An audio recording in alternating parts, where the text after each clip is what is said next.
ආයිබෝවන් අද ඔගොල්ලෝ එකතු වෙලා ඉන්නේ කේස්ට් ආයතනයේ YouTube නාලිකාවත් එක්ක. එහෙනම් අද අපි අපේ මේ වීඩියෝ එකේ සිංහල භාෂාවේ නූතන සිංහල අක්ෂර මාලාව ගැන බලමු.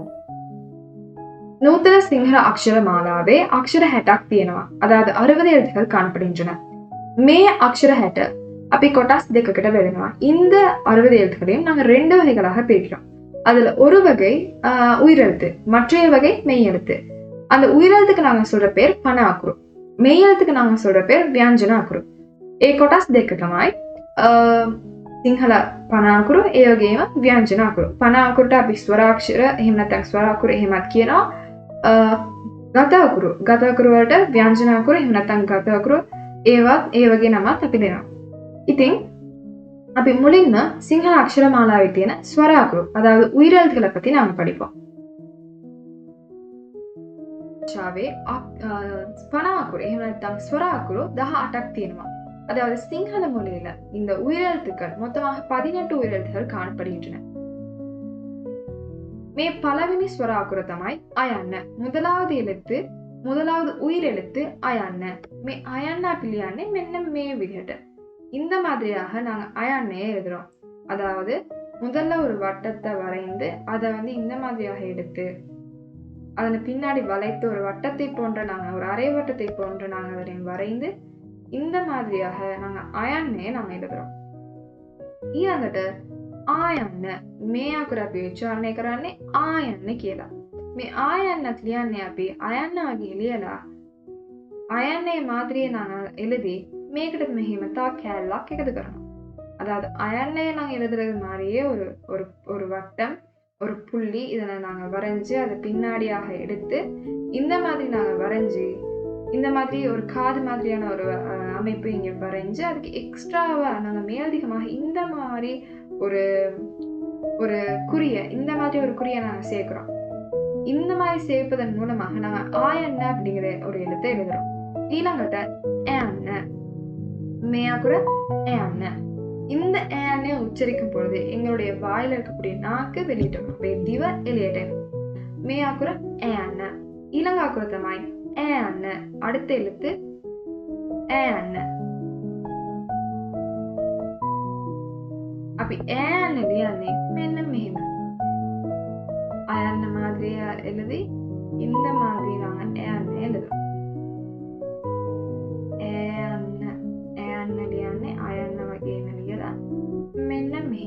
ඕගොල්ලන්ට මේ අකුරු ටික හුරු කරගන්න ඕන නම් මේ වීඩියෝ එක පෝස්ට් කරලා ඕගොල්ලන්ගේ පොතේ නැත්නම් කොලයක් අරගෙන මේ අකුරු ටික ලියලා බලා ගන්න. நீங்க இந்த எழுத்துக்களை நீங்க பிராக்டிஸ் பண்ணணும். எழுதி பழகணுமா இருந்தா ஒரு புக் உங்களோட ஒரு புக் இல்லாட்டி பேஜ் எடுத்து இந்த வீடியோ போஸ்ட் பண்ணிட்டு நீங்க எழுதி பாருங்க. எழுதி பிராக்டிஸ் பண்ணுங்க. ඊළඟ අකුර තමයි ඊයන්න. ඊයන්නේ நாங்க எப்படி எழுதுறோம்? මෙහෙම බිංදුවක් එහෙම නැත්නම් රාමයක් ඇඳලා මේක මෙහෙම අරගෙන මෙහෙම பொடி கැල්ලක් අඳිනවා. அதாவது நாங்க இந்த மாதிரி ஒரு வட்டத்தை வரைஞ்சி அதை வளைத்து இந்த மாதிரி எடுத்து அதை விட சிறியதான ஒரு வளைவை நாங்க வரைஞ்சி ඊයන්නங்கிற ஒரு எழுத்தை வரைகிறோம். ඊළඟට ඊයන්න අපි ලියන්නේ මෙහෙම ලොකු රවුමක් ඇඳලා මෙහෙම ඉරක් උඩට අරගෙන මේ දෙපැත්තේ මෙහෙම බිංදු දෙකක් අඳිනවා. அதாவது ஈயாண்டே நாங்க எப்படி எழுதுறோம்னு சொன்னா இந்த மாதிரி ஒரு பெரிய வட்டத்தை வரைந்து மேல் நோக்கியதாக ஒரு நேர்கோடை வரைஞ்சு இரண்டு பக்கத்துலயும் இந்த மாதிரி ரெண்டு புள்ளிகளை நாங்க வரைகிறோம்.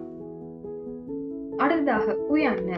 අපි උයන්න ලියන්නේ මෙහෙම බිංදුවක් අරගෙන ආපස්සට මේක ලොකුවට කාකාරව අපි මේක අඳිනවා. அதாவது இந்த மாதிரி ஒரு புள்ளியை வரைஞ்சி அதனுடைய எதிர்ப்புறத்துல இந்த மாதிரியான ஒரு பெரிய ஒரு வளைவை நாங்க வரைஞ்சு முடிக்கிறோம்.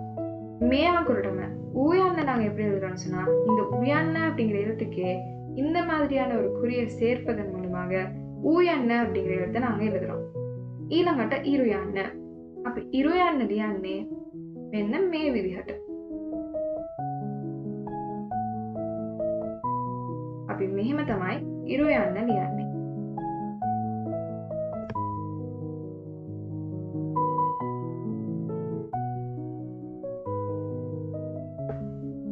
இந்த மாதிரியான ஒரு குறியை சேர்ப்பதன் மூலம் ඉරුයන්නங்கிற எழுத்தை நாங்க எழுதுறோம்.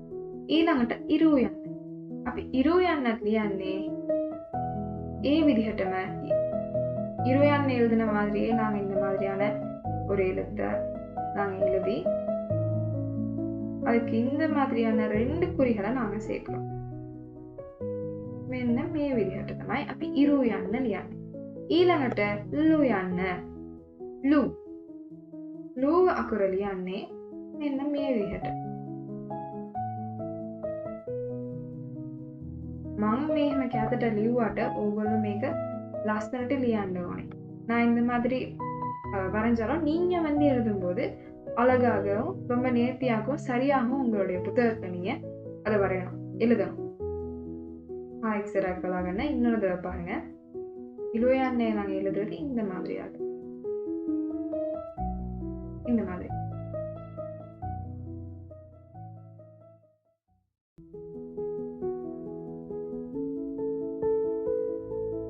මෙහෙම තමයි ඉලු යන්න ලියන්නේ. ලු ඒකට තව කැලලක් මෙහෙම එකතු කරාම ඒක ලු යන්න. அப்ப இந்த குறிகள், இப்ப நான் சொல்ற இந்த குறிகளுக்கெல்லாம் வந்து தமிழ்ல ஒற்றை கொம்பு, இரட்டை கொம்பு, விசிறி, சங்கிலி கொம்பு போன்ற குறிகளை பயன்படுத்தி எப்படி ஒரு எழுத்தினுடைய உச்சரிப்பை சவுண்டை நாங்க மாத்துறோமோ அதே மாதிரி சிங்களத்திலயும் இந்த மாதிரியான குறிகள் காணப்படுது. இதை நாங்க பில்லந்தாவித்தை அப்படிங்கிற ஒரு சாப்டர்ல, அடுத்த சாப்டர்ல நாங்க வந்து படிப்போம். ஸோ இப்போதைக்கு நீங்க දැනට ඔයගොල්ලෝ මේ අකුරු කොහොමද ලියන්නේ, කියවන්නේ, ඒ වගේම උච්චාරණය කරන්නේ, මේ අකුරු වලින් එදෙන වචන ඒවා ගැන ඔයගොල්ලෝ ඉගෙන ගත්තා නම් ඒක හොඳටම ඇති. இப்போதைக்கு நீங்க இதை எப்படி எழுதுறது மற்றும் வாசிக்கிறது, உச்சரிப்பது, இந்த விஷயங்களை மட்டும் தெரிஞ்சு வச்சிருக்கிறதே இப்போதைக்கு போதுமானதாக இருக்கும். ඊළඟට එයන්න. මෙන්න මේ අකුරු. இது එයන්න. இந்த ஏன்னே நாங்கள் எழுதுவோம். இந்த மாதிரி ஒரு வட்டத்தை வரைஞ்சி அந்த கோடை முன்னாடி நீட்டி ஏන්න. ஏන්නටම මෙහෙම හල් කිරීමක් එකතු කරාම ඒක ඒ යන්න වෙනවා. ඒ යන්න. ඊළඟට ஐயன், அதாவது தமிழில் இருக்கக்கூடிய ஐங்கிற எழுத்தை போல சிங்களத்துல இருக்கக்கூடிய எழுத்து தான் ஐயන්න. ஐயන්න ලියන්නේ මෙන්න මෙහෙම. ඊළඟට ඔයන්න. අපි ඔයන්න ලියන්නේ මෙන්න මේ විදිහට.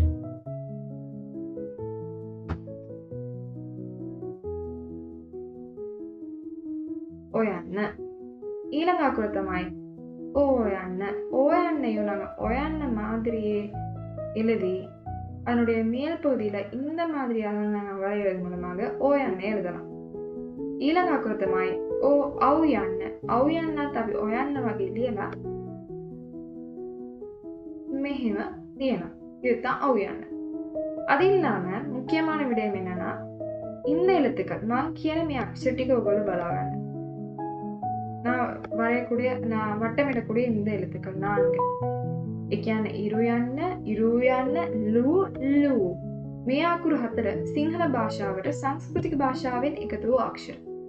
அதாவது இந்த 4 எழுத்துக்களும் சிங்கள மொழிக்கு சமஸ்கிருத மொழியிலிருந்து, அதாவது தமிழ் மொழியில எப்படி ஒரு சில வடநாட்டு எழுத்துக்கள் ஜ, ஹ, ஷ இந்த மாதிரி காணப்படுதோ இதே மாதிரி சிங்கள மொழிக்கும் வந்து சமஸ்கிருத மொழியிலிருந்து வரையறுக்கப்பட்ட ஒரு சில எழுத்துக்கள் தான் இந்த எழுத்துக்கள். இந்த எழுத்துக்கள் தற்போது அதிகமாக நிறைய சொற்களை வருவதில்லை, அதிகமாக நம்ம உபயோகத்துல இல்லை. ஆனாலும் இதை நீங்க தெரிஞ்சு வைத்துக் கொள்வது உங்களுக்கு பயனுள்ளதாக அமையும்.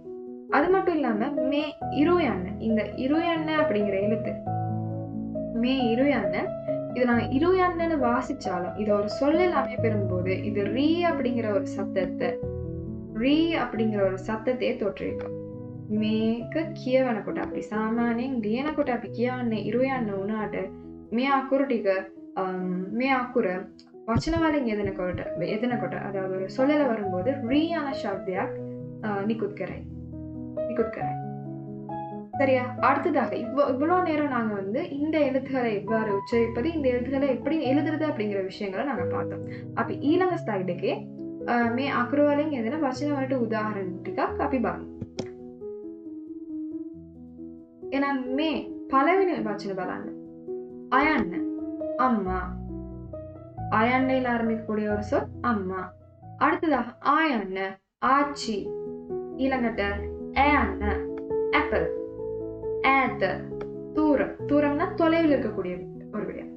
மට ඈත ලොකු ගහක් පේනවා. எனக்கு தொலைவில் ஒரு பெரிய மரம் ஒன்று தெரிகிறது. அப்ப இந்த மாதிரியான ஏத்த அப்படிங்கிறது தொலைவில் இருக்கக்கூடிய ஒரு விடயத்தை குறிப்பதற்கு அந்த சொல்ல பயன்படுத்துறோம். ඊළඟට இர அதாவது சூரியன், ஈத்தல ஈட்டி, உதய விடியல், ஊரா ஊரானா பன்றி பன்றி. ඊළඟට இருயන්න මේක இருயන්න ஒரு சொல்லில் வரும்போது அதனுடைய உச்சரிப்பு இந்த மாதிரியாக இருக்கும். ரீ அப்படிங்கிற சத்தம். அப்ப ரி ஷி ரிஷி. அப்ப இந்த சொல் ரிஷி அதாவது முனிவர். ඊළඟට එයන්න එළුවා එළුවාனா ஆடு. එයන්න ஏக அதாவது எக்க அப்படின்னா ஒன்று, ஏக அதனுடைய நெடில். ஏக அப்படிங்கிறது அது. மட்ட ஏக ஓனே எனக்கு அது வேண்டும். ஏக லோக்கு கெதராக் ஏக லோக்கு நிவாசம் அது ஒரு பெரிய வீடு. ஏக லசன வராக் அது ஒரு அழகான பூ. அப்ப இதெல்லாம் வந்து ஏக ஏக அப்படிங்கிறது அது அப்படின்னு நாம் குறிப்பிடுவதற்கு பயன்படுத்தக்கூடிய ஒரு சொல். ඊළඟට අයන්න පටන් ගන්න වචනයක් තමයි ஐஸ்வர்யா. ஐய அப்படிங்கிற எழுத்துல ஆரம்பிக்கக்கூடிய ஒரு சொல் தான் ஐஸ்வர்யா. ஐஸ்வர்யா அப்படின்னா செல்வம். ඊළඟට ඔයන්න ඔයන්නෙන් පටන් ගන්න වචනයක් තමයි ඔරුව அதாவது படகு. ඊළඟට ඕනේ මං කියනවා මට ඒක ඕනේ அது எனக்கு வேண்டும். මට බීමක් ඕනේ எனக்கு ஒரு ஜூஸ் வேணும், ஒரு குளிர்பானம் வேணும் எனக்கு. ஸோ ஓனே அப்படிங்கிறது வேண்டும் அப்படிங்கிற மீனிங்கை தரக்கூடிய ஒரு சொல். ඊළඟට අවයන්න ඖෂධ அதாவது மருந்து ஔடதம். අවයන්නේ පටන් ගන්න වචනයක් තමයි ඖෂධ. හරි. අපි එහෙනම් අපි මේ වෙනකොට ඉගෙන ගත්තේ සිංහල නූතන සිංහල අක්ෂර මාලාවේ තියෙන ස්වර අකුරු. ඒ ස්වර අකුරු ටික කොහොමද ලියන්නේ, උච්චාරණය කරන්නේ, කියවන්නේ, ඒ අක්ෂර වලින් යෙදෙන වචන, ඒ වචන වලට උදාහරණ, ඒවට අපි දමිළ භාෂාවෙන් අපි කියන தமிழ பாஷாவின் கின வச்சனம். அதாவது அந்த எழுத்துக்களில் ஆரம்பிக்கக்கூடிய ஒரு சில சொற்கள் உயிரெழுத்துகள், அந்த உயிரெழுத்துக்கள் ஆரம்பிக்கக்கூடிய ஒரு சொற்கள், அந்த சொற்களுக்குரிய தமிழ் சொற்கள், தமிழ் மீனிங், தமிழ் அர்த்தம். அப்ப இந்த வகையான விடயங்களை நாங்கள் இதுவரைக்கும் இந்த வீடியோல பார்த்தோம். அப்ப ඊළඟ වීඩියෝස් වල අපි ඔයගොල්ලන්ට මේ වගේ ගොඩක් දේවල් සිංහල භාෂාවේ තියෙන ව්‍යාකරණ, සිංහල භාෂාව කොහොමද කතා කරන්නේ, මේ වගේ ගොඩක් දේවල් ඔයගොල්ලන්ට உகන්නන්න අපි லாஸ்தி. நாங்கள் தொடர்ந்து வரக்கூடிய வீடியோக்கள்ல சிங்கள மொழியில் இருக்கக்கூடிய வியாக்கரணம் அதாவது இலக்கணம், அது இல்லாம சிங்கள மொழியில் இருக்கக்கூடிய சிங்கள மொழி எவ்வாறு பேசுறது, இந்த மாதிரியான விடயங்களை தொடர்ந்து நாங்கள் உங்களுக்கு டீச் பண்ணுவோம். ஸோ அது வரைக்கும் எங்களுடைய யூடியூப் சேனலோட இணைந்திருங்க.